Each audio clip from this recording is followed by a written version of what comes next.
అదే RTV app వార్తల్ని క్షణాల్లో చదివే అవకాశం ఉంటుంది. ఒక న్యూస్ పేపర్, ఒక టెలివిజన్ ఛానల్ మీ చేతుల్లో ఎప్పుడూ ఉంటాయి.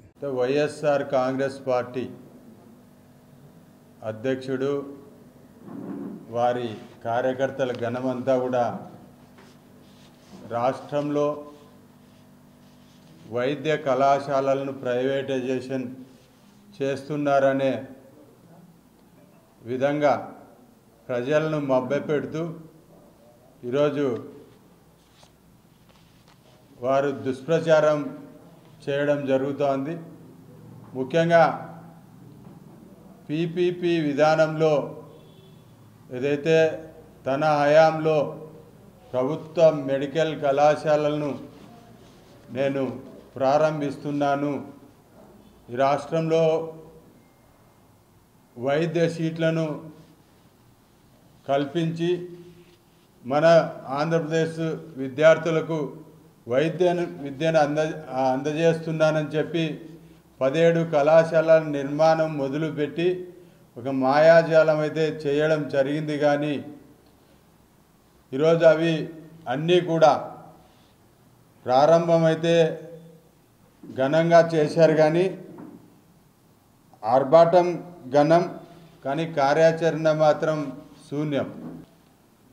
ఈరోజు పీపీపీ విధానంలో వైద్య కళాశాలను నిర్మాణం చేయదలిచిన కూటమి ప్రభుత్వంపై బురద చల్లేందుకు కోటి సంతకాల సేకరణ అని చెప్పి ఇదైతే ఇంతవరకు కూటమి ప్రభుత్వం ఏర్పడినంత వరకు ఏ విధమైన పని లేక ఉన్న కార్యకర్తలకు ఉనికి కోల్పోతున్న సందర్భంలో వారు మిగతా పార్టీల వైపు మళ్ళేదానికి అవకాశం ఉన్న తరుణంలో కార్యకర్తలను యాక్టివేట్ చేయడానికి ఏదైతే ఈ దుష్ప్రచారం చేయడానికి వారికి ఈ కోటి సంతకాల సేకరణ కార్యక్రమాన్ని ఇచ్చి జగన్ మరోసారి కూటమి ప్రభుత్వం మీద ఈరోజు బురద జల్లే పరిస్థితి తీసుకొస్తున్నారు.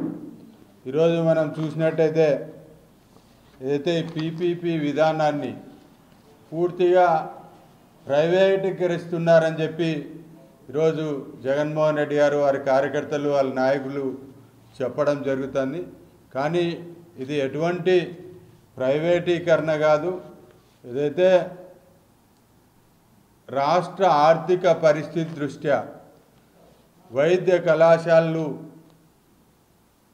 ప్రారంభించి దాన్ని నడపాలంటే సంవత్సరానికి దాదాపు 1000 కోట్ల నిర్వహణ భారం పడనున్న నేపథ్యంలో ఈరోజు వాటన్నిటినీ పబ్లిక్ ప్రైవేట్ పార్ట్నర్షిప్లో మనం తీసుకున్నట్లయితే ఈ నిర్మాణం ఏదైతే అన్ని అసంపూర్తిగా ఉన్నాయి, కొన్ని అయితే పునాదుల స్థాయిలో ఉన్నాయి, కొన్ని కాలేజీలకైతే అసలు భూమి కేటాయించని పరిస్థితి. కాబట్టి ఏదైతే తనేదో పూర్తి చేసి 100% పూర్తి చేసింటే ఈ కూటమి ప్రభుత్వం ప్రైవేటీకరణ చేస్తుందని ఏదైతే ఆయన అభాండాలు వేస్తున్నాడో, మభ్యపెడుతున్నాడో ప్రజలను, అది పూర్తిగా వాస్తవ విరుద్ధం. కోటి సంతకాల సేకరణ ఏదైతే చేస్తున్నారో కూటమి ప్రభుత్వంపై వారు ఏదైతే దుష్ప్రచారం చేస్తున్నారో, కార్యకర్తలకు పని లేక వారి పని చేస్తున్నారు.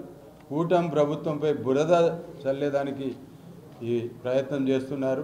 అయితే గతంలో జగన్మోహన్ రెడ్డి గారు పరిపాలించిన 5 సంవత్సరాల కాలంలో అయితే ఈ రాష్ట్ర ఆర్థిక విధానం మరిన్ని వీడియోస్ కోసం ఛానల్ ని సబ్స్క్రైబ్ చేయండి. లేటెస్ట్ అప్డేట్స్ కోసం వాట్సాప్ ఛానల్ ని ఫాలో చేయండి.